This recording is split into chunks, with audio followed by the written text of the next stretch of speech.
Hi, welcome to my channel. My name is Innocent Messi. I'm a fashion designer and I am the founder and CEO of Innocent Messi brand based in the UK. I am also a very proud Pan-African. So last week I was talking about how the diaspora is being shamed and people saying that 80% of the diaspora going back to Africa are failures.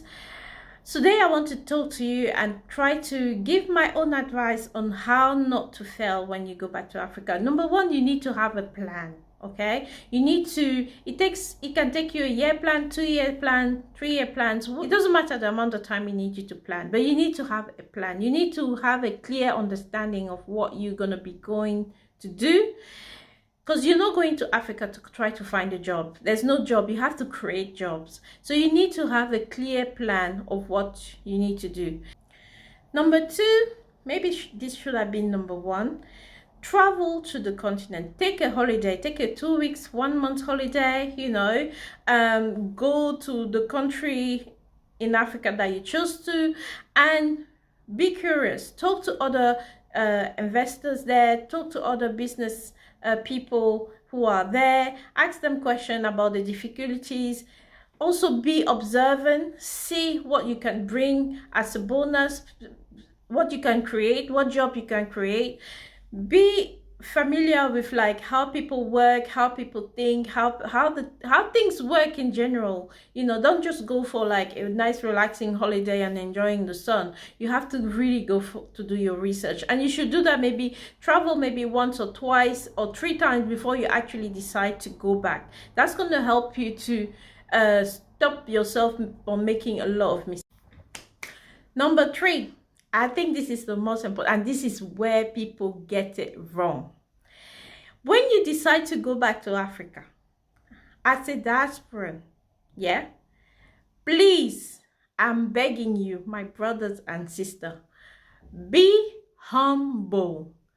Be humble. Did you hear me? Be humble. If you want your business to work, if you want people to listen to you, if you want people to help you, you must be humble. You must leave your American way, your British way behind and be there, go there as a normal human, humble human being. Some people go there and they start behaving like, oh, things don't work like this. We don't do it like this in the UK. You're not in the UK, you're not in America. I'm telling you, you're not in the UK, you're not in America. So you have to understand, you have to read and understand the language of people or the people there. You have to understand how they do things. People are not as fast. Like, it's not like here in the UK that you apply for something today, you apply for something today, tomorrow you get it. You hire someone today for a job, you fix the time, and within the time they done the job. No, in Africa, people have different way of. You have to be patient. You have to be tolerant. You have to be kind. You have to be humble. Humble. Don't go there and try saying, oh, complaining about your surroundings, complaining about this, complaining about that. No. If you go with that mentality, I'm sorry to tell you that you'll be the first one to pack your things and go. Okay? So I know some people are going to say like, but can you please stop talking about this going back to Africa? Not everyone wants to go back to Africa. Fair enough, that's fine. But let me tell you, many other people are opening their eyes and going back. Non-African, to be precise, non-African are opening their eyes and realizing the money and the wealth that is to be made in Africa, and they're calling their people, opening their eyes to their people to go and invest. By the time you realize what's happening, by the time you wake up and realize that you made a mistake and you decide that you want to go back, believe me, the lands will be bought. You will have to buy the lands from foreigners. It'll be too late for you. So now is the time to go back. So if you still don't believe me, go ahead and listen to this guy. I found him on TikTok, and what he's doing, All his TikTok is about investing in Africa. He's making appeal to his people to go and invest in Africa. How do you invest in West Africa? If you followed this channel or others like it, you've seen the explosive economic growth that's happening in the West African region, and you might want to be a part of it. And I'm going to give you 5 different investment vehicles that I think the regular Western person could utilize to invest in the success of West Africa. So let's dig right into it. If you're new to this channel, my name is Brad. My partners and I develop high-end luxury homes that we sell to the diaspora here in West Africa. But even if you're not from the diaspora, we'll sell you a house as well. But let's get right into the first investment vehicle that I think the average Westerner could take advantage of, and that is owning your first home in West Africa. And I think this is the best, easiest investment that you could make. Nomad Capitalist, another channel that I greatly respect, actually listed Ghana, where we have our developments, as the #1 return on investment for real estate in the entire world in 2022. But owning a home is not just a great investment. It's something that's going to give you a footprint in West Africa, and it's an asset that you can pass down to your family for generations to come. But what do they actually cost? Now, our developments, admittedly, we're very high-end for Africa. We start at $200,000, but our typical builds are going to be around $500,000, going up to a little bit over $1 million for our full-sized estates. But if you're willing to go with existing construction, there are amazing properties that are available under $100,000 that our partners are selling right now. The second option, if you are looking to invest maybe a little bit less money, would be to join a syndication, which has a minimum investment of around $10,000.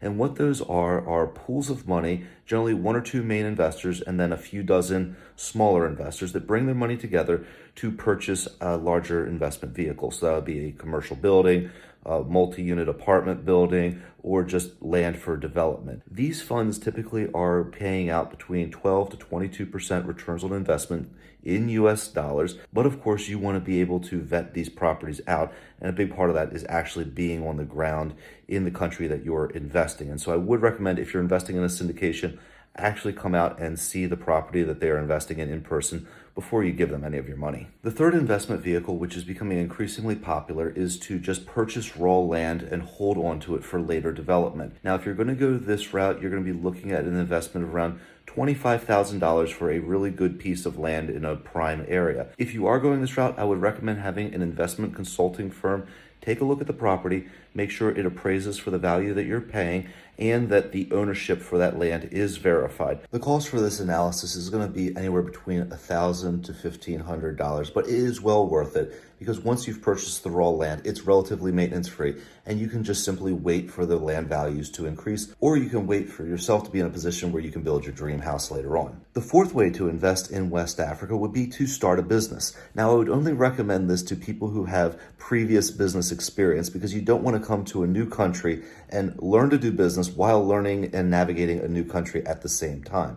But if you get in on the ground floor in a lot of these industries, they're primed to grow very, very quickly. And by being an early adopter, you're going to probably see some really great returns that you couldn't see if you were starting another business in the Western world. The fifth investment vehicle is probably the highest degree of difficulty and not for the faint of heart, but has the best potential returns on investment. And that's to be part of the value add movement in West Africa. As West African economies are continuing to develop, they need people who can run manufacturing plants, who can build infrastructure, who can build power supplies. And if you have that particular skill set, there are limitless opportunities for you in West Africa. Investors from the Western world and even members of the diaspora have oftentimes been thought of as colonialists when they come to invest in West Africa. And this is not without merit. Companies in the past, particularly larger international corporations, have been very exploitive in their business practices. So it's up to you to change that perception. Operate your business ethically, create jobs for the local people, and you will be rewarded financially. But let me know what you guys think. Did I miss any investment vehicles that we should have talked about? Have you invested in West Africa yourself? Tell me about your stories in the comments below. I'd love to hear about that. And as always, if this video provided value to you, give us a like and a follow. That really helps out our channel. And we'll see you guys on the next video.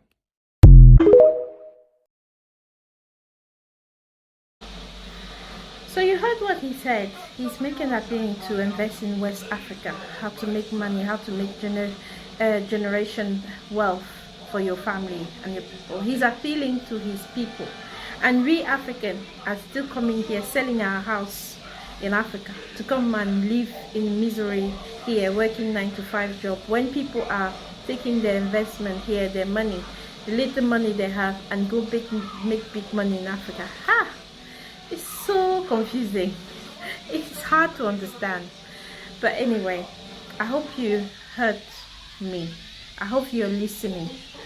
Go and do your own research, and please try, even if you don't want to go to Africa, return to Africa. Go and book a holiday. Go see what's happening. Maybe it make you change your mind. Thank you for watching me today, and I'll see you next time. Bye bye.